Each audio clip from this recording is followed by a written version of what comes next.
Welcome to episode 5 of the Jibs Podcast. On today's episode, we talk about hair. It's just about getting up and doing it and finding the time, finding the people, and just making it happen. Take initiative. If there's something that needs to be done, you analyze and you see that there's a deficiency, you take control and you say, okay, this needs to be done, and you do it. And you're never ready to start a business.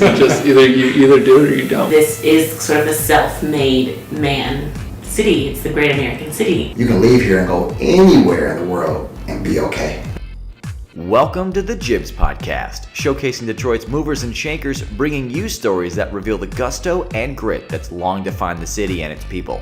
Together, we'll uncover the history and direction of the Motor City, one voice at a time. This is the Jibs Podcast with Jibran Ahmed.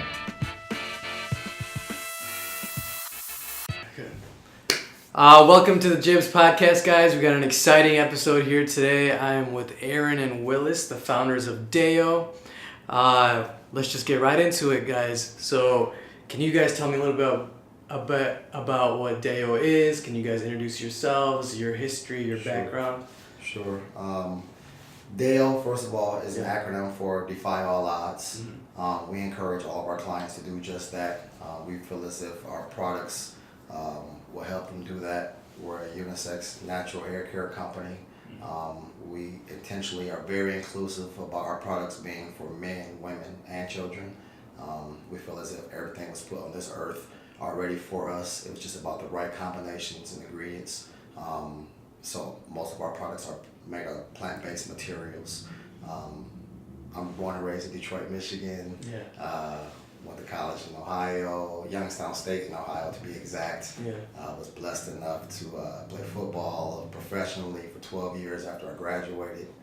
Before I graduated, I started an aquatic therapy personal training company with specialization in aquatic therapy. Opened a location in Denver, Colorado, a second location in Phoenix, Arizona, and then came home to start the third part of the journey here. So. Started my entrepreneurship before I retired. Didn't want to play 12 years and let that money go to waste. Wanted to build another future because football definitely doesn't last forever, obviously, right. Or I'd still be playing. But other than that, came back home 3 years ago and met this lovely lady, and our DāO journey began from there. Cool. Yep. And you get a little bit about the company background, but I guess how DāO relates to me.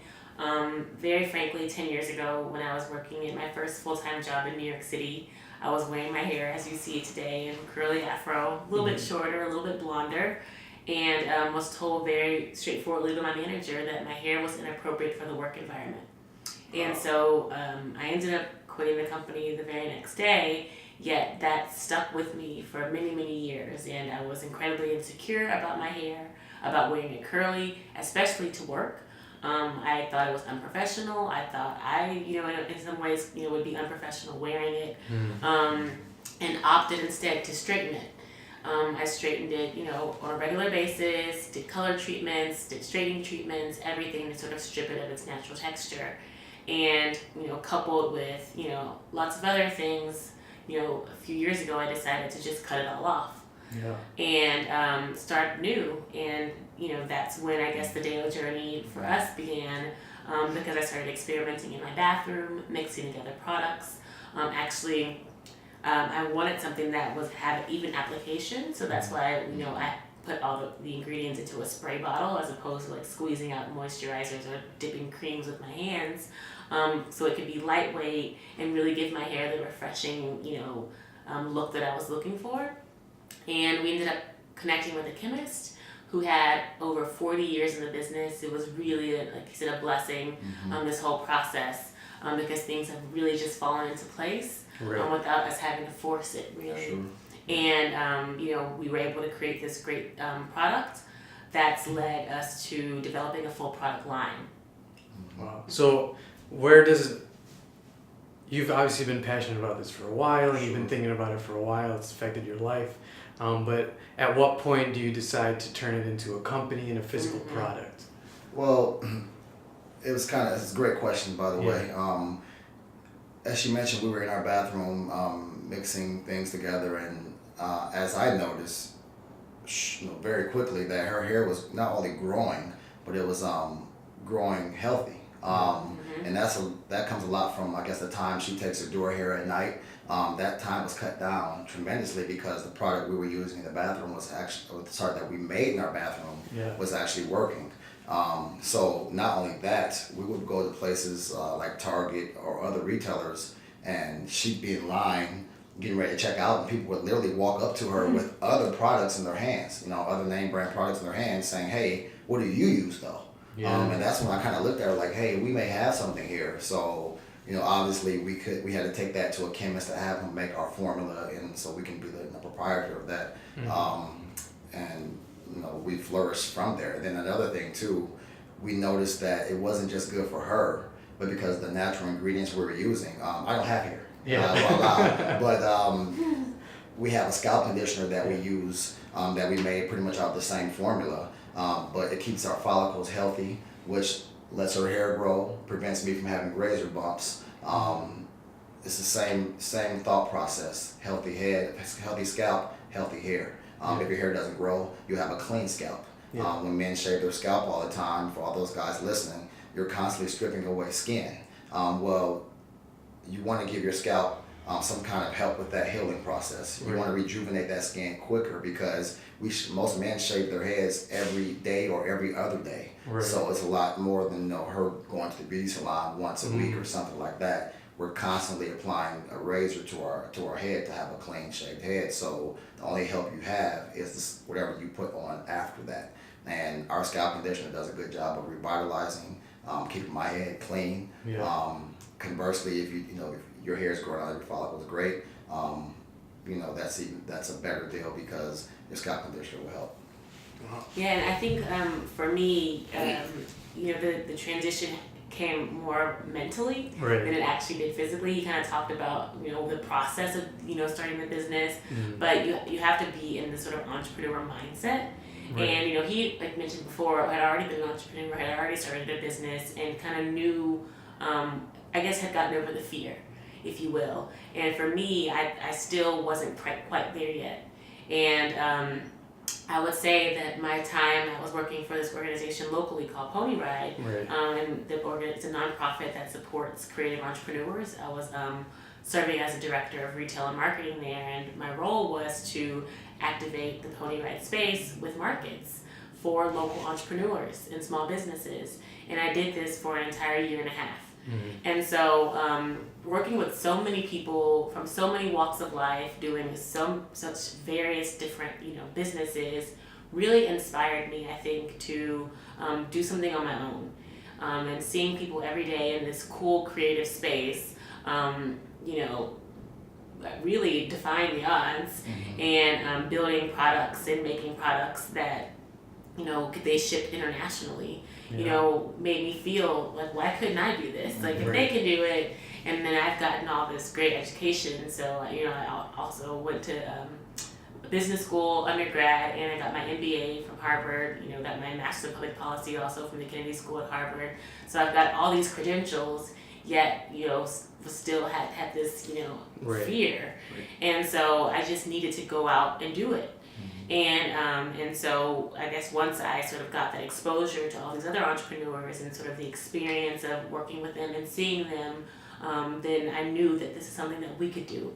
And I knew it would take some hard work and some effort and, eating our own, slices of humble pie, because we have to get out there and, we've done things like literally in Miami, we're in Wynwood, which is this cool arts district. We set up our banner and some products, and we're, recruiting DāO customers on the street. And it was perfect because Miami has great weather, diverse, people, and, incredible walking traffic. So it was a cool opportunity to meet, new people in a new place. Yeah. So I guess on the note of entrepreneurship and being in Detroit, do you guys feel like being small business owners that the Detroit ecosystem helps those people starting small businesses? In what ways have you seen the city help people, or the programs available in the city, and what kind of obstacles have you seen? Yeah, I can speak to that because at my time at Pony Ride, I was also connected to the Build Institute. Right. And so the Build Institute served as our sort of first, introduction to being a partners and operating a business together. Because it's one thing to be, romantic partners, but it's another thing to be business partners. Right. And so the Build Institute really, I think, gave us those very basic fundamentals of working together, together budgeting, putting together a plan. At the end of it, we were the only people in our class with a pitch deck and gave a formal presentation, but it was literally my goal. After the Build Institute, we have to have a pitch. We have to, to me, that represented, having a formal plan. Sure. And I think that comes from my MBA background, of course, but that was what we needed to, really start moving. And then from there, we actually used that deck to apply for locally the G-Beta Accelerator. Yeah. So G-Beta Accelerator is part of Generator, which is one of the top accelerators in the country, but they're based in the Midwest, actually in Madison, Wisconsin. Little known fact, I think people don't really think about the Midwest as an entrepreneurial kind of space, especially not for investors. And so we participated in this program, which was an incredible community. Like I'm still getting connections and emails. We got connected through a G-Beta, pitch, connection. And I think that, some of those things and resources were really amazing. And I don't know if you want to speak to the challenges. Sure. But Well, the good thing about those programs is it made us really know the intricacies of our business, our financial plan, projecting our financial future, making sure that we're really meticulous about that, because those things are important. And not only they are important, it's better to do them now as opposed to putting them off. Also, little things like practicing our pitch. Right.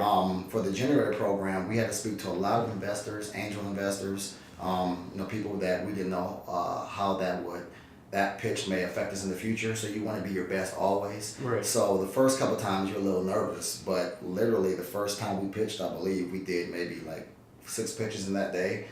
So by the third pitch, it was a breeze. Yeah. And we kind of laughed because before you go in with the butterflies and things like that, but afterwards it's almost like, hey, this is the best thing that happened because not only have we practiced at home, but we can speak in front of whoever and have questions come at us. And that's another thing. As prepared as you think you are, almost Shark Tank atmosphere in a way, maybe not as intense, but there's always going to be a question or two that even though you answer it, you may walk away and say, hey, I could have answered that a little better. And that was great for us also because you always want to make sure that you dot your I's and cross your T's. Absolutely. And we didn't answer your challenges, but I wanted to just throw a couple things out there. Just even based on my experience with Pony Ride, and even currently, I think some of the biggest challenges is access to funding for small businesses at the small quantity level, between the sort of $5,000 to $50,000 sort of range. And I know there are some loan structures and there's opportunities for debt. But I think in terms of, even raising the crowdfunding capital or the investment capital or, it's really difficult for small businesses to get that. Right. And we're not a brick and mortar also. So I think that's also difficult. If you're not a brick and mortar, there aren't as many programs available looking for Motor City Match. That's if you're building a brick and mortar space, and other programs are for brick and mortar. And additionally, I think a lot of what other venture kind of organizations in the city are looking for are tech-based businesses.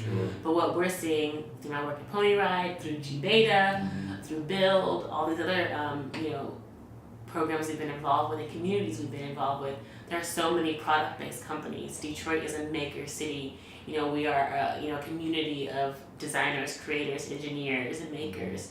And so to really be singularly focused on tech, or putting more heavier weight in the tech space, I think is a huge miss for all these businesses like ours that are product based. Yeah, that's a really good point that you bring up, and I've noticed myself too, working at co-working spaces or being involved in the small business realm, that Detroit is a maker city, and there's not a lot of support for it. So I guess if somebody's listening and they have a ton of money or they work for the city, what kind of suggestions would you give to them on how they would start a fund like that or what they should do to support smaller product-based companies? I would say just go do it.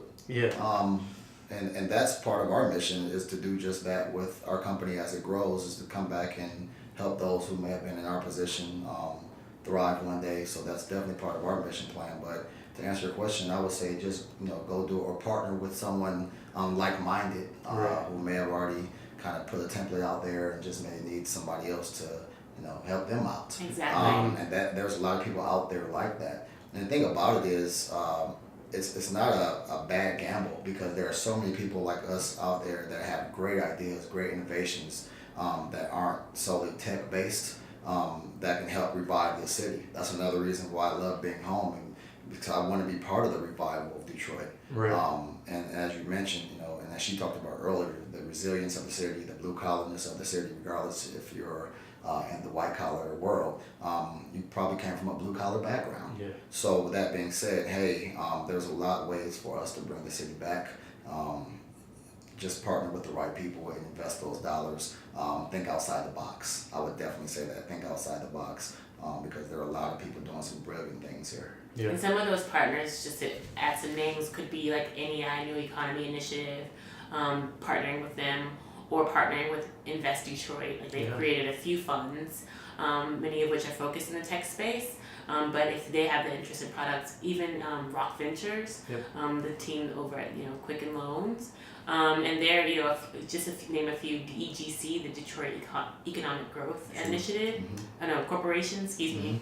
But these are all great organizations that are investing in smaller businesses that could likely use partners in targeting product-based businesses. Yeah, absolutely. You guys brought something up earlier that I want to bring up, and that's like my parents, they have gone into business with their friends. And one thing my dad has always told me is like, don't go into business with your friends because it might ruin your relationship with them.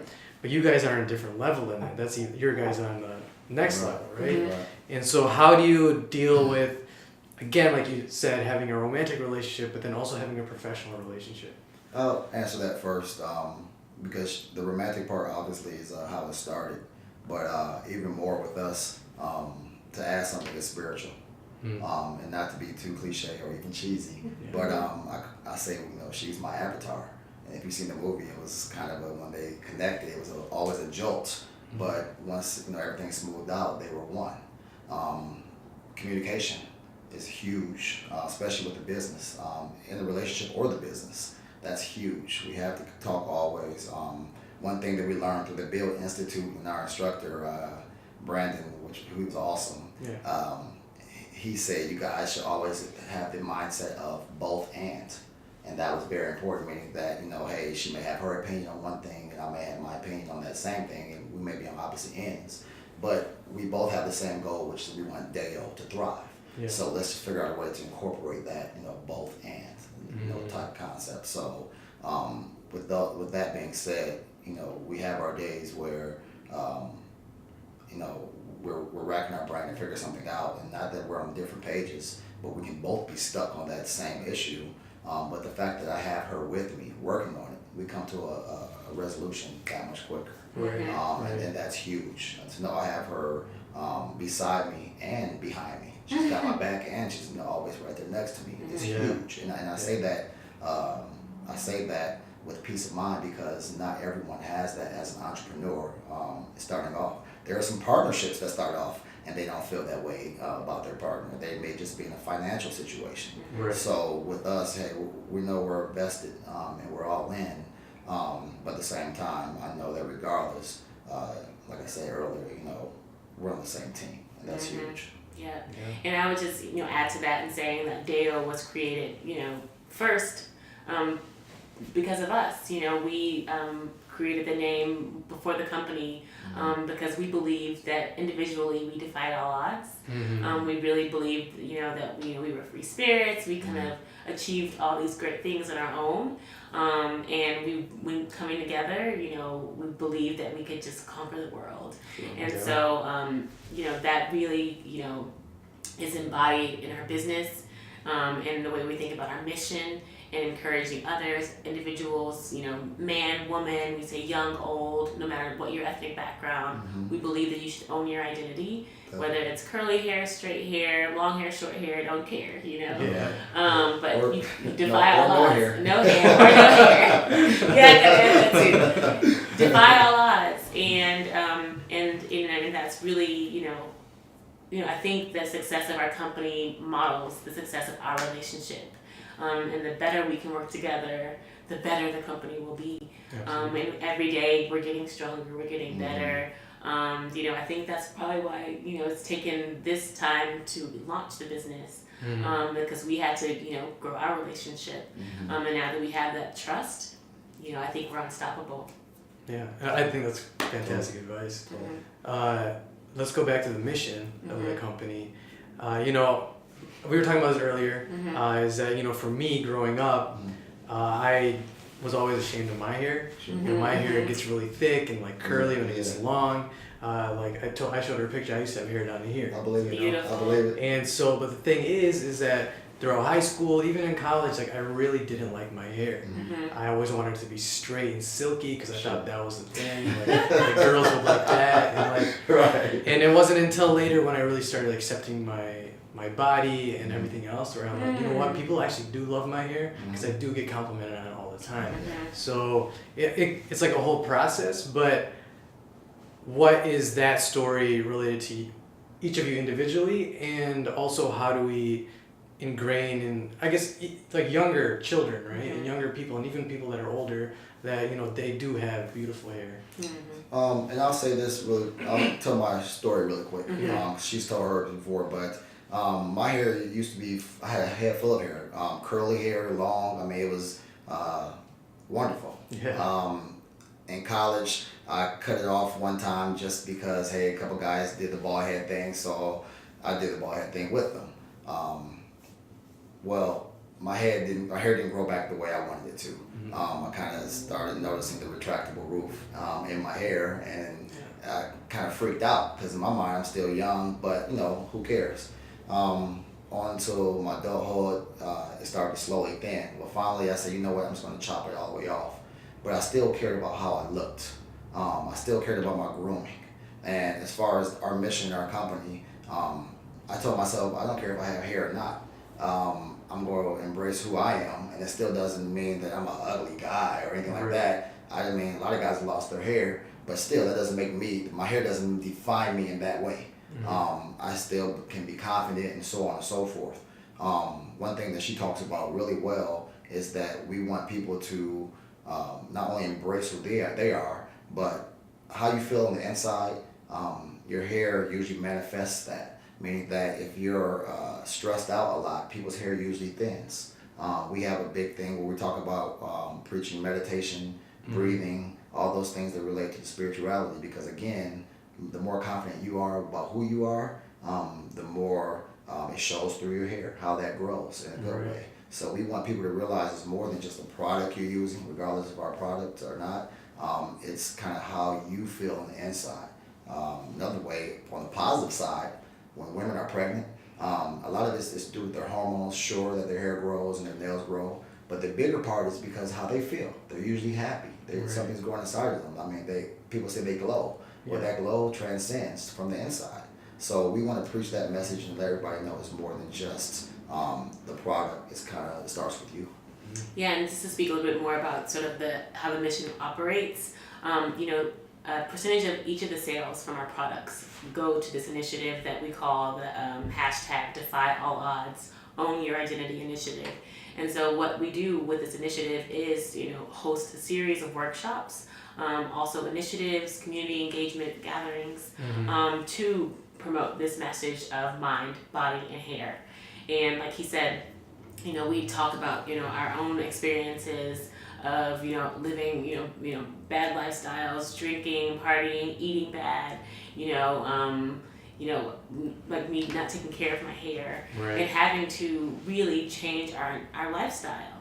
We were talking about, how you had to learn to accept your body and things, but that starts first with your mind, and really believing differently about yourself. And that starts, with introspection, which comes from sitting quietly with yourself with meditation. For me, I even went as far as to change my diet. So now I'm vegetarian and pescatarian, sometimes, and I eliminated meat from my diet.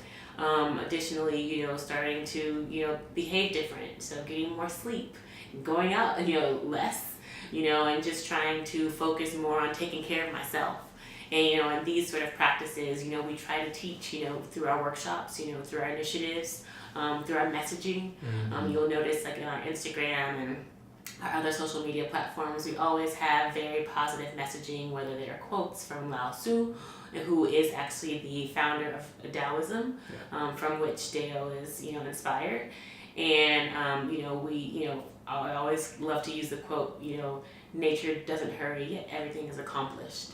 And that's something that we have to constantly remind ourselves of, especially during this entrepreneurial journey, because we have to have patience, whether it's with our hair, or it's with our business, or with finding love.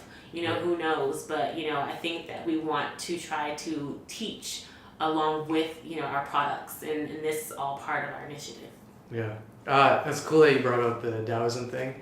I was wondering whether that had anything to do with Taoism. Yes. You guys ever read the Tao of Pooh? No, I haven't. Okay, so I highly recommend it. Okay. The Tao of Pooh, like Pooh, and he uses Winnie the Pooh as an example of Taoism. Oh, wow. And it's amazing. That definitely is amazing. That's so funny. We're going to go get that for so many reasons. We're going to look that up. That was meant to be. That's meant to be, seriously. Yeah. That is meant to be. Sweet, man. Totally meant to be, seriously. The Tao of Pooh. The Tao of Yeah, the Pooh. Tao of Pooh.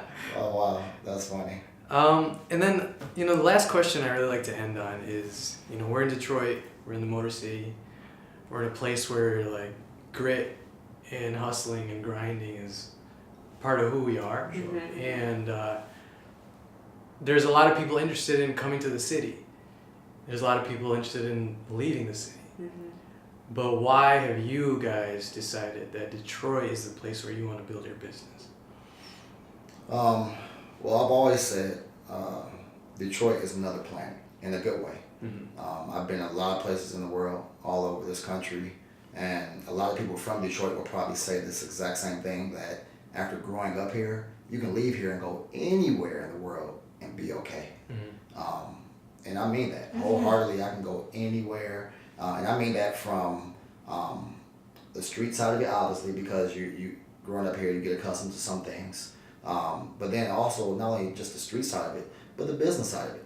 I know a lot of people and friends of mine that like to say they went from the block to the boardroom. And the reason they've done that is they had obviously that informal education combined with that formal education, and made the most of it. But it also meant that they didn't mind kicking that door in, and that's what the Detroit is. Detroitness is going to find a way, going to make a way. And that's just kind of embodies what we're doing with DāO also. Again, defy all odds. No matter what, make a way. I don't know where this quote came from, and I heard it a long time ago, but I say it often. Difficult takes a day, impossible takes a week. Right. And I mean that. We can get anything done. As you mentioned, we say that all the time. We embody that. We want our clients and our customers to know that they can too defy all odds, regardless of the situation, regardless of who your savior may be on a spiritual level. Right. But the main thing is, as long as you believe it, because if no one else needs to believe it but yourself. No one else needs that confidence but yourself. Right. Who cares what anyone else thinks? Although people care, but at the same time, at the end of the day, it's about how you feel. Right. And I think for someone that's not from Detroit, I moved here 2.5 years ago. People, of course, ask me the same question, like, why would you want to start something here? Why not from your hometown or New York? And I think for me, Detroit embodies our motto, defy all odds. It's a city that people kind of written off, as, bankrupt. When I was moving here, people thought I was crazy. Like, why would you go there? Most of my classmates were going to New York, San Francisco, LA. And I just believed in this place, believed in its opportunity for growth, for development, for diversity, and that was very attractive to me.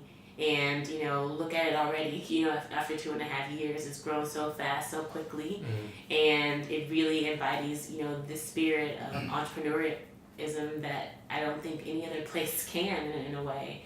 And, you know, this is sort of the self-made man city. It's the great American city, and with a great story. We have a product that works not only just for black hair or no hair, but, you know, for, you know, all hair types and all hair textures. And I think that, you know, there are very few companies out there that are positioning themselves in that way. And, you know, coming from Detroit, when I came here, I was told Detroit's the hair and nail capital of the world. You know, and it's proving to be that way. There's so many beauty businesses that have been started up in the past few years coming out of Detroit. Whether it be hair or lipstick or beard balm, or, you know, there's all these great companies that are coming out of Detroit. And so, you know, we want to be part of that community. We are part of that community. We want to help innovate. You know, we want to help, you know, push agendas. We want to help push conversations and really just challenge the status quo at all times. And one last thing I'll say too, additionally to what she said,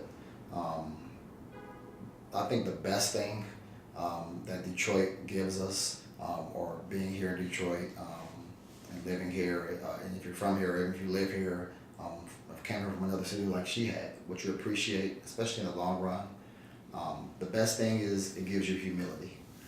The humility that comes from living here, being here, regardless of the ambition that comes with it also, and the go-getter and the, you know, the activeness that comes with being a blue-collar city and having the grind and all that, that's awesome. But the humility that comes from what you get from the people and just seeing the good and the bad, that's priceless. Because that's the key, I believe, to success in life, not only just business, but you got to be humble. And you see a lot of people fail in life and business for not being humble. Whether it's business, they want to go out and purchase 10 more franchises than they know they should. You know, or you know, they're gloating about success in life that they shouldn't be. All that can be taken away from you. Humility usually is a good safeguard for all that. But I would say people here are humble, but they also are risk takers. Exactly. And that's critical too. It's critical, definitely. High risk, high reward. Yeah, high risk, high reward. Yeah. But if you're humble about it, just be quiet. You can be risky as you want. You just don't have to be braggadocious. Well, let people know where they can find you, what's coming up, got any cool products coming out. Sure.